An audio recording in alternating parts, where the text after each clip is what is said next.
Thank you very much. Thank you, Jacques. Thank you, Louise. Thank you, Jacques, for that comprehensive answer. Now we opening the floor, and we say good afternoon to Brendan Nell. Afternoon, guys. Jacques, two questions from me.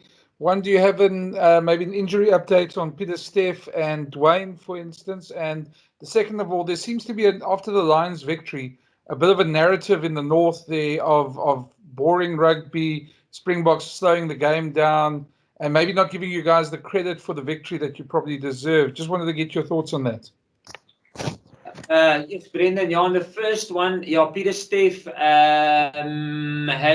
he had surgery on Monday, I think. I'm not sure where we are now. We Tuesday, yeah, yesterday. I spoke to him briefly. It went well. So I think he's going to be out for some time. He had shoulder surgery, and then on Duane is training with us. And again, like I said in the beginning, it's nice to have him here, and not just nice having him here. It's nice that he's training with us. He's doing his rehab. He hasn't been part of us for quite some time, although he's been at all the alignment camps. So his input into us and our structures are vital. Is nice, but we will never play him if he's not 100% confident.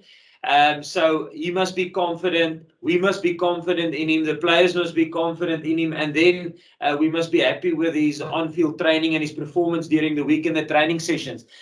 He did the majority of all the trainings last week, and he's training with us this week. But we will wait.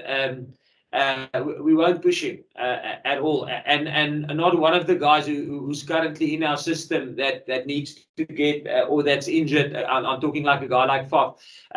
We will wait till they're medically fit and clear, and before we will give him a go. Dankie, Ryan. Jacques, yeah, a twofold question. The first one, hopefully you can just give us a bit more of an update.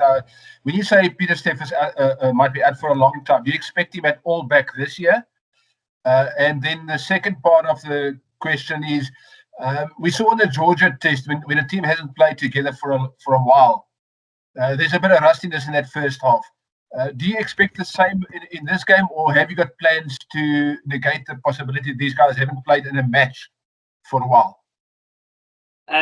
Firstly, on Pieter-Steph, I'm not 100% sure. I spoke to him this. He texted me last night.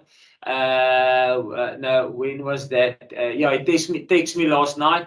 On Monday evening, and then I spoke to him this morning and just how it's going. And obviously he said after the game, listen, he's going in for the operation, and we had a quick chat on Sunday.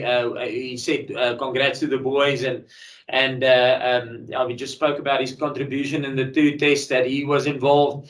Yeah, so but I'm not sure. I'm not 100% sure. Again, I'll lie if I not Ken. Yeah, it's Jan, eh? Yeah, Jan. Sorry. I will lie if I put a time frame on it. So I'm not sure. On the rustiness side, listen, Argentina is a tough team, and I think if you look at last year, the test match that they played against New Zealand, they're a team that has the ability to disrupt your flow on attack, and people might look at it and say, listen, maybe it's the changes, or maybe it's because the players haven't played together for a long time. But I mean, that is what they do. They are really good at that. And that's why I say hats off to their coaching team. They make good plans. They really upset you. So from our point of view, if we want to get rhythm and want to get continuity and want to have, we've identified areas that we have to work on. And listen, we are working as hard as we can to make sure that we get continuity in our game and that we get flow in our game. But against a team like Argentina, it's tough. If you look at their last game against Wales, I mean, I know Wales had a couple of players out. They're the reigning Six Nations champions. but they played them in Wales, and they gave. I think they gave. It was a comfortable victory at the end for Argentina. So that is the one thing. That's why I say I don't think where they are currently in their world rankings reflect the quality of position they are. So it's going to be a tough struggle. But if we struggle in the beginning, it's probably because we're not getting our plans right. And like I said, we've made some plans, and hopefully we will be able to execute them on the day.